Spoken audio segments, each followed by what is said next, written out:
QR குறியீட்டு முறையினால் புதிதாக இறக்குமதி செய்யப்படும் பதிவு செய்யப்படாத வாகனங்களுக்கு எரிபொருள் பெற்றுக்கொள்வதில் பாரிய சிக்கல்கள் எழுந்துள்ளதாக இலங்கை வாகன இறக்குமதியாளர்கள் சங்கத்தின் தலைவர் பிரசாத் மானகே தெரிவித்துள்ளார்.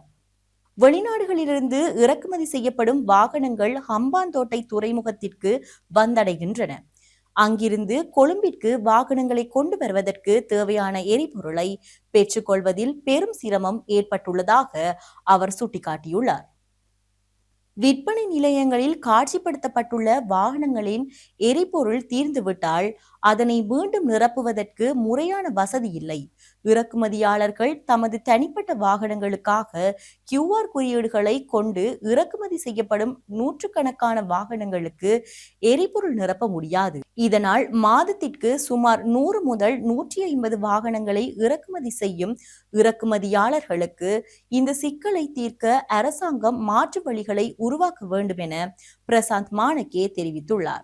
பதிவு செய்யப்படாத வாகனங்களுக்கென பிரத்யேகமான கியூஆர் குறியீட்டு முறையொன்றை அறிமுகப்படுத்துதல் மற்றும் இறக்குமதியாளர்களின் வணிக பதிவு இலக்கத்திற்கு அமைவாக விசேட எரிபொருள் ஒதுக்கீடு ஒன்றை வழங்குதல் போன்ற வழிமுறைகளை அவர் சிபாரிசு செய்துள்ளார். மேலும் செய்திகளை பார்வையிட டிஸ்கிரிப்ஷனில் உள்ள லிங்கை அழுத்தவும்.